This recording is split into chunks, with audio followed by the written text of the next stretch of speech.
ध्यायतो विषयान् पुंसः संघस्ते सुपजायते संगात् संजायते कामः कामात् क्रोधो भिजायते।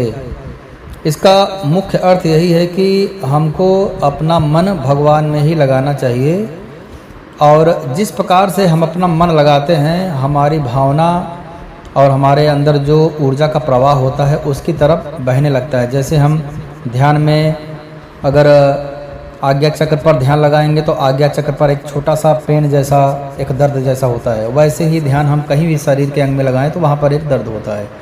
उसी प्रकार से हम यदि कोई स्त्री में अपना ध्यान लगाएंगे तो हमारा जो काम प्रवृत्ति है, हमारे शरीर की जो भी ऊर्जा है, सब काम प्रवृत्ति की तरफ जाना प्रारंभ कर देगी। और उसी प्रकार से यदि हम ध्यान लगाए भगवान की तरफ तो हमारा मन भगवान की तरफ जाना प्रारंभ कर देता है। ऐसे ही है ये, यदि कोई पढ़ने में बहुत तेज है, उसको आईएएस बनना है, उसका मन हमेशा आईएएस की तरफ है, तो उसका शरीर की संरचना, शरीर की जो ऊर्जा है वह आईएएस बनने के लिए अपने आप को ही उतनी ऊर्जा प्रदान करेगा और आईएएस की तरफ वह मुड़ जाएगा।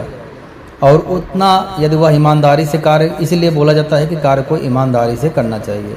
यदि वह ईमानदारी से काम करेगा तो शरीर की ऊर्जा भी उसका साथ देंगी।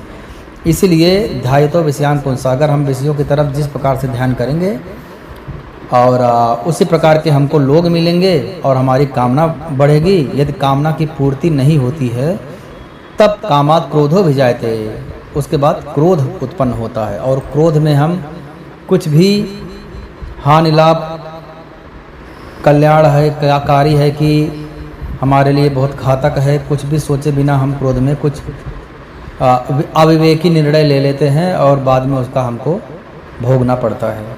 राधे राधे।